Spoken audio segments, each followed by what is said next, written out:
What if I told you the biggest enemy in your life is not the world, not people, not your past, but the voice inside your own head? Every day, your brain talks to you. It warns you.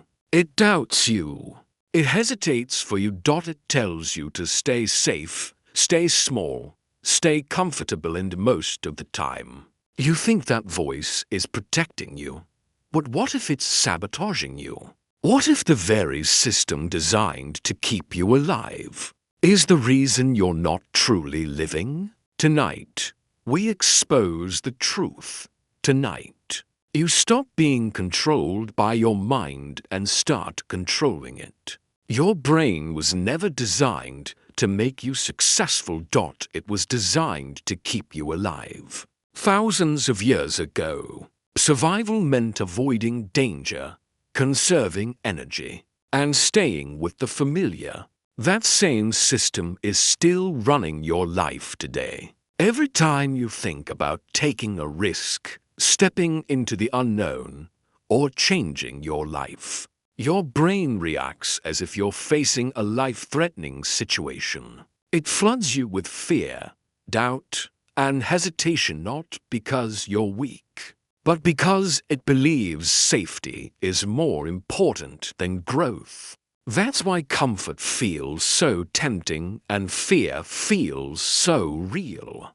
Your brain would rather keep you stuck in a familiar struggle than risk an unfamiliar victory. It confuses discomfort with danger and uncertainty with failure. When you feel resistance, anxiety, or self-doubt, it's not a sign that you're incapable. It's a sign that your survival brain is trying to pull you back into what it knows. Even if what it knows is holding you back, the comfort zone feels safe. But that safety is an illusion. It's not protecting you, it's slowly imprisoning you. Your brain loves what is familiar, even when familiar means frustration, boredom, or quiet regret.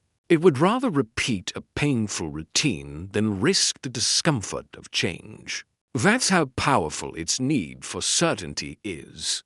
Inside the comfort zone, nothing challenges you, but nothing grows either. Dreams don't die loudly there. They fade quietly. Days start to look the same. Weeks blur together. And years pass while you tell yourself you're waiting for the right time. But the truth is, your brain keeps moving the line because staying still feels safer than moving forward. Every time you feel the urge to step up, speak out, or start something new, your mind pulls you back with doubt and excuses. Not because you're incapable, but because the comfort zone has trained your brain to fear expansion. More than regret, most of the thoughts holding you back are not facts, they are habits. Your brain is a pattern-making machine. It repeats what it has seen, heard, and experienced, especially during moments of pain, failure, or rejection. One setback becomes a story. One criticism becomes a belief. Over time, those beliefs turn into an inner voice that sounds like truth, even when it's not. When your mind says, "I'm not good enough," it's not revealing reality, it's replaying old data. Your brain learned these thoughts when you were hurt, unsure, or trying to protect yourself. Now it runs them on autopilot, convincing you that doubt is wisdom and fear is logic. The most dangerous part is that these thoughts feel familiar, so you trust them. But familiarity does not equal truth. Every time you challenge a negative thought and take action anyway, you weaken that pattern. You prove that the voice in your head is not a command, it's a habit that can be unlearned. Overthinking feels productive, but it's one of the brain's most effective traps. It convinces you that if you think long enough, plan perfectly, or wait for clarity. You'll avoid failure. In reality, overthinking is fear wearing the mask of intelligence. It keeps you busy in your head so you never have to risk your heart. Your mind replays every possible outcome, most of them negative, until action feels dangerous and exhausting. You start questioning yourself, your timing, your ability, your worth. And while you're stuck thinking, life keeps moving. Opportunities pass quietly while you tell yourself you're still figuring it out. The brain loves overthinking because it feels safe. No risk, no exposure, no rejection. But growth demands movement, not mental rehearsal. The longer you wait for the perfect moment, the more power your fear gains. Clarity doesn't come from thinking, it comes from doing. From stepping forward while your mind is still unsure. Fear is not the enemy you think it is. Fear is your brain's alarm system, triggered whenever you step towards something unfamiliar. It doesn't mean you're in danger, it means you're standing at the edge of growth. But your brain doesn't know the difference between real threat and emotional discomfort. So it reacts the same way to both. When fear shows up, your mind tells you to stop, to retreat, to stay where you are. Your heart races, your palms sweat, your thoughts spiral, and you assume that feeling means you shouldn't move forward. But that's the lie. Fear appears not to block your path, but to mark it. Every meaningful change in your life, every breakthrough, every transformation was preceded by fear. Fear doesn't say don't go. It says this matters. The moment you stop treating fear like a stop sign and start seeing it as a signal, you take back control. Growth lives on the other side of what scares. Your brain is a master at deception. When it wants to keep you comfortable, it doesn't shout lies, it whispers them in a calm, reasonable voice. It says, "You're not ready yet. Wait until things are better. Now is not the right time." And because those excuses sound logical, you believe them. You mistake delay for wisdom and hesitation for intelligence. The truth is, your brain would rather protect you from discomfort than allow you to discover your strength. So it dresses fear up as responsibility and doubt as realism.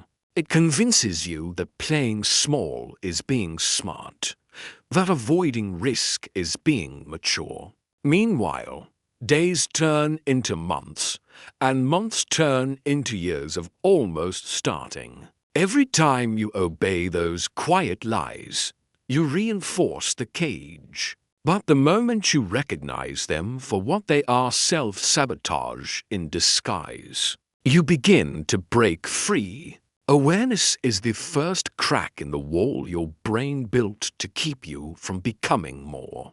Motivation is unreliable. It comes and goes with your mood, your energy, and your circumstances. Your brain loves motivation because it gives you an excuse to wait. It says, "I'll start when I feel ready," knowing that feeling may never come. Discipline, on the other hand, doesn't ask for permission from your emotions. Discipline is choosing to act even when your mind resists. It's showing up when fear is loud, when confidence is quiet, and when comfort is calling you back. Every disciplined action sends a powerful message to your brain. I am in control now. And with repetition, that message becomes belief. Each small act of discipline rewires your mind. You stop negotiating with excuses and start building trust with yourself. Over time, your brain learns a new pattern, not avoidance, but follow-through. That's how discipline reshapes identity. You don't wait to feel strong. You act, and strength grows in the space where resistance once lived.